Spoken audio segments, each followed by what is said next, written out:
हमारा गुजरात का ही एक एक, एक महापुरुष जो कि 4.5 महीनों तक जम्मू कश्मीर जैसे अति संवेदनशील राज्य में प्रधानमंत्री कार्यालय के एडिशनल डायरेक्टर का कार्ड छपवा के वहां Z+ सिक्योरिटी के साथ उसने ऐसी ऐसी संवेदनशील जगहों की उसने यात्रा की, एस्कॉर्ट के साथ। Z+ समझते हैं, Z+ तो हम सब जानते हैं कि इसमें क्या क्या सुविधाएं मिलती हैं।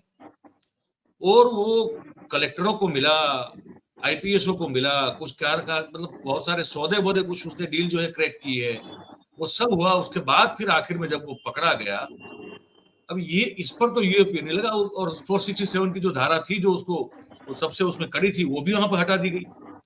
तो वहां तो नहीं लग रहा है। तो ये इन लोगों ने क्या गुनाह, ये अभिसार शर्मा, रुलेश जी, अनिंद्य जी, ये अपने पुष्कर जी, सब जर्नलिस्ट भी हैं, कुछ दो लोग जो सटायर भी करते हैं बहुत अच्छा। इन लोगों ने क्या कर दिया, ऐसी कौन सी देश की जो है अहित कर दिया, देश का कौन सा ऐसा बड़ा नुकसान कर दिया उस व्यक्ति की तुलना में जिसका नाम किरण पटेल है, जो 4.5 महीने सरकार का दामाद की तरह जो है वो घुमा जम्मू कश्मीर में। मतलब क्या आप समझ लीजिए, प्रधानमंत्री कार्यालय के एडिशनल डायरेक्टर का कार्ड छपवा के ये सब करना, आप सोच सकते हैं कि क्या हालत हो सकती है किसी आदमी की। आज तक प्रधानमंत्री का किसी ने इस्तेमाल नहीं किया है, मैं बताऊं आपको। प्रधानमंत्री का और उसके नाम का इस्तेमाल कभी नहीं हुआ, हमेशा प्रधानमंत्री ने सबका इस्तेमाल किया, चाहे वो उनके करीबी हो या उनके भक्त हो या चेले चपाटे हो।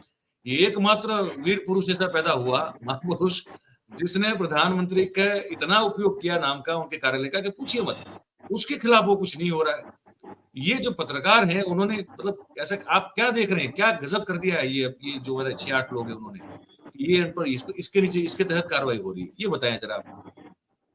देखिए, किरण पटेल और पत्रकारों के बीच में तुलना करने में, किरण पटेल ने सिर्फ ये नहीं किया कि पीएमओ का नाम जो वहां पर यूज किया, यहाँ भारतीय जनता पार्टी के कई लोगों को टिकट दिलाने के नाम पे उनका भी जो बहुत पैसा कुछ। है वो खा गए। बहुत सारे भारतीय जनता पार्टी के लोगों के साथ उनके रिश्ते भी और तस्वीरें भी थी, और इसीलिए जल्दबाजी में जब कश्मीर में वो पकड़ा गया तो गुजरात पुलिस वहां जाके यहाँ पर उठा लाई कि कहाँ पर कुछ ऐसा न बोल दे कि जिससे हम फंस जाए। तो ये तो सीधी चीज है। ये तो आप नकली किरण पटेल की बात करते हैं, इसके बाद आपको मालूम होगा कि एक नकली सीएमओ भी गुजरात में से पकड़ा गया। तो आप समझो कि एक समांतर सरकार जो है फ्रॉड लोग चला रहे हैं। लेकिन आपने बोला कि इन लोगों का जो है वो दोष क्या है, तो दोष यही है जो अमिताभ जी कह रहे थे, वो जो गाना है, जो तुमको हो पसंद वही बात करेंगे, हम दिन को अगर रात को रात कहेंगे, ये गाना इनको पसंद नहीं। ये लोग कह रहे हैं कि मुझसे ना हो सकेगा हाकिम का एहतराम, मेरी जुबा के वास्ते ताले खरीद लो। तो ये ताले खरीदने की प्रक्रिया है और मुंह बंद कराने की प्रक्रिया है। अब जब ये कहा जाता है कि ऐसा करके जो बोलने वाले लोग हैं, जो सवाल करने वाले लोग हैं, उनको डराने की कोशिश है, मैं थोड़ा उल्टा सोचता हूँ। जब-जब ऐसी घटनाएँ होती है, वो एनडीटीवी के साथ हो, द वायर के साथ हो, रवीश के साथ हो या दूसरे-तीसरे के साथ हो, तब मुझे लगता है कि हम इतनी असर पैदा कर रहे हैं कि शासन में बैठे हुए लोगों में हमारा डर ज़्यादा हो रहा है, उसमें इज़ाफ़ा हो रहा है, उनकी घबराहट में इज़ाफ़ा हो रहा है। अगर असर नहीं करते अभिसार शर्मा, तो उनके साथ ये नहीं होता। अगर उर्मिलेश की बातें, उनकी कलम जो है, वो सत्ता को परेशान नहीं करती, तो आज जो हुआ है, वो उनके साथ नहीं होता। अगर रवीश को नहीं खरीद पाई जो सत्ता, उसको खरीदने के लिए धन्ना सेठ को 300 करोड़ रुपए खर्चा करना पड़ा। तो हमें ये समझना चाहिए कि एक आदमी की आवाज़ या एक आदमी के द्वारा पूछे जाने वाले सवाल, वो कितने महत्वपूर्ण हैं। लेकिन इसके साथ में ये लोग कर इसलिए रहे हैं कि इनका जिस प्रकार से अमिताभ जी ने बताया कि जो पब्लिक में से उसका रिएक्शन आना चाहिए वो नहीं आ रहा, और वो रिएक्शन नहीं आ रहा है इसीलिए जो हम अघोषित आपातकाल की, इंदिरा गांधी की इमरजेंसी की तुलना में इस आपातकाल से इसलिए नहीं करता कि उसने सीना ठोक के कहा था कि हाँ भाई इमरजेंसी लागू है, आप पर सेंसरशिप है, अगर सरकार के खिलाफ आपने बोला लिखा या कुछ भी कार्यवाही की तो आप जेल में जाओगे। ये लोगों को पता था। ये इतने डरपोक लोग हैं कि सारी चीज जो है वो पिछले दरवाजे से करनी है, खुद नहीं करनी है। उसमें भी ईडी है, सीबीआई है, दूसरा तीसरा है, वो एजेंसी को लगाना है। यूएपीए जैसी कलम जो है वो लगानी है जिसमें गैर जमानती है, 20-22 साल तक आदमी को आप जेल के भीतर रख सकते हो। तो ये करने की कोशिश है कि 2 प्रकार की पत्रकारिता हमारे देश में आज है। एक जो मेन स्ट्रीम वाली पत्रकारिता हम कहते हैं, वो किस प्रकार से चलती है हम जानते हैं। उसका जो असर है, वो ये पैरेलल मीडिया जो खड़ा कर दिया है आप जैसे लोगों ने, उसने उसको चैलेंज कर दिया है।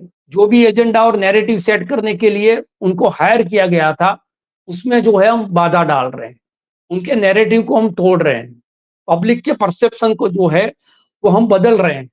सच जो चीज़ है, बेसिक जो मुद्दे हैं, वो मुद्दे लेके लोगों के पास जा रहे हैं। लोग सुने या नहीं सुने, अभी हमें ये चिंता नहीं करनी चाहिए कि हमारे सुनने वाले लोग, हमें पढ़ने वाले लोग, हमारी आलोचना करने वाले लोग या हमारी तारीफ करने वाले लोगों की संख्या कितनी है। हमें तो वो किसान की तरह मुट्ठी में जो है दाने लेके खेत में बिखेरते जाने हैं, कभी न कभी तो फसल जो है, वो लह आएगी। और जो अंधेरी रात है, वो अंधेरी रात की जो समय मर्यादा है, वो निश्चित होती है। उसके बाद में एक सूरज निकलता है। तो हमें बिल्कुल आशावादी होना चाहिए और ये जो ज़बान बंद कराने के लिए या डराने के लिए लोग निकले हैं, हमें ये समझना चाहिए कि वो खुद डरे हुए हैं। उन्हें ये तकलीफ है कि अगर इनके जो सवाल है, वो सवाल पब्लिक के बीच में चले गए और आज जो पब्लिक है, जिसको हमने हिंदू-मुसलमान में जाति-जाति के बीच में या दूसरे-तीसरे एजेंडा में बाँट के रखा है, वो अगर ये सवाल पूछने शुरू हो जाएँगे, तो क्या होगा?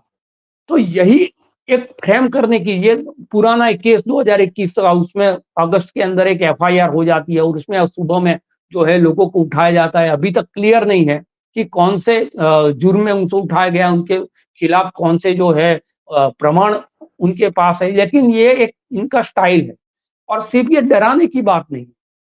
ये ऐसी आवाज़ें हैं, जिसकी विश्वसनीयता है, उसको खत्म करने की ये साजिश है। आज मयूर भाई हो या दूसरे तीसरे हो, मुझे हो उठा के ले गए, उस पर देशद्रोही का जो है एक टैग लगा दिया। फिर मेन स्ट्रीम मीडिया जो है उसको चलाती रहेगी, उसको खत्म करने के लिए।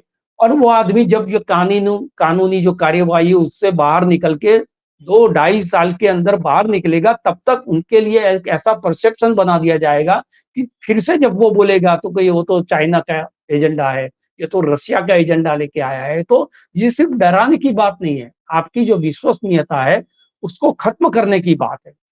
तो जो झूठ है, वो झूठ को बेचना है और सच को दबाना है।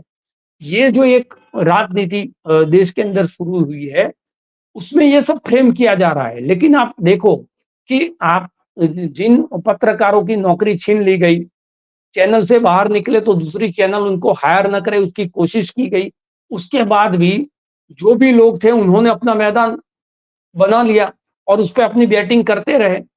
तो अब दिक्कत ये हो गई कि उनको तो जहाँ से निकाला था, जहाँ से जो मेन स्ट्रीम मीडिया है उस पर काबू करने के लिए, उन लोगों को खत्म करने के लिए आर्थिक रूप से सामाजिक रूप से वो सारा जो किया गया, उसके बावजूद भी ये खामोश नहीं हुए और एक ऐसा समांतर मीडिया खड़ा कर दिया है कि जो आज हमें परेशान कर रहा है।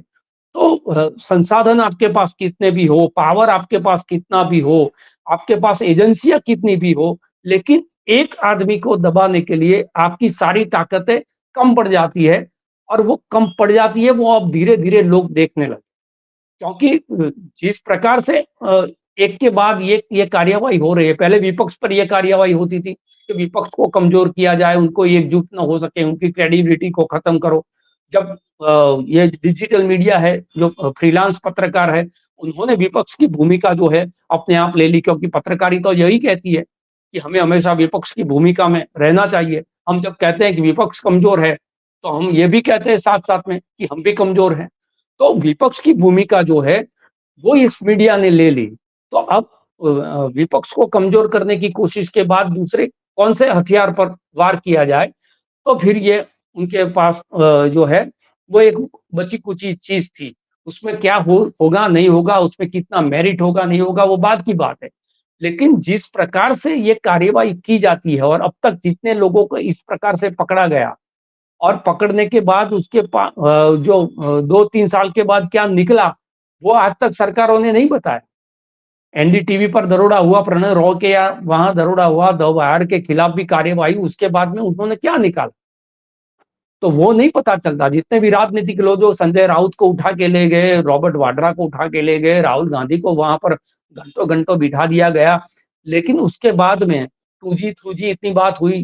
रात को 12 बजे एक आतंकवादी को जैसे घेरना है, चिदंबरम के घर में वो लोग घुस गए। उसके बाद में क्या हुआ? तो एक नैरेटिव खड़ा करना है, विश्वसनीयता जो है आपकी, वो खत्म करने की कोशिश है। लेकिन मैं समझता हूँ कि ये डराने निकले हुए लोग खुद इतने डरे हुए हैं कि उनके पास उनकी बात जो है, वो कहने के लिए जो जगह बची थी, वो जगह अब विश्वसनीय नहीं रही। लोगों के प्लेटफ़ॉर्म पर जो मेन स्ट्रीम मीडिया है, उसको देखना लोगों ने बंद किया है। आप उनकी व्यूअरशिप को देखेंगे लाइव डिबेट के अंदर, मेरे गुजरात के अंदर तो मैं वो डिबेट में जाता हूँ और जाने के बाद जब वापस आता हूँ, तो मैं उसकी व्यूअरशिप देखता हूँ, तो मुझे लगता है कि कोई सामान्य एक तहसील का पत्रकार या रिपोर्टर जो यूट्यूब चलाते हैं, उनसी व्यूअरशिप से भी कम लोग ये डिबेट देखते हैं। तो अब जो सुनने वाले लोग जहाँ पर ज़्यादा जाएँगे, दिक्कत जो है वो शासन को वहाँ पर होगी।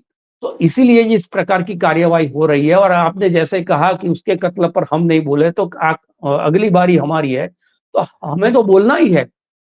किसी भी हालत में कोई पीछे बोले या ना बोले, ये लड़ाई जो है हर व्यक्ति को ये तय करना है। और आपने डोरबेल की बात की, हमें तो दरवाज़ा खुला रख के सोना है, डोरबेल बजाने की तसल्ली क्यों देनी है उनको? चले आओ सीधे। जो भी हो ले जाओ। तो ये तो इमरजेंसी में भी हुआ था, लेकिन मैं इमरजेंसी और ये आपातकाल जो घोषित आपातकाल है, उसकी तुलना इसलिए नहीं करता कि वहाँ पर सीना ठोक के कहा गया था कि भई शासन के खिलाफ आपको बोलना नहीं है। यहाँ पर ये कहा नहीं जाता, यहाँ लोकतंत्र की दुहाई दी जाती है, कानून के परिधि में रहकर ये सारी चीज़ें की जा रही है। इसीलिए मैं समझता हूँ कि ये षड्यंत्र है जी, बिल्कुल, और ये बिल्कुल। बिल्कुल और शासन जब षड्यंत्र करने लगे तो फिर उसके खिलाफ जो है सारे जितने भी लोग हैं जो इस लोकतंत्र को बचाना चाहते हैं, इस देश को बचाना चाहते हैं, वो सारे लोगों को मुखर होकर बोलना चाहिए और खामोशी जो है वो इसका जवाब नहीं हो सकती।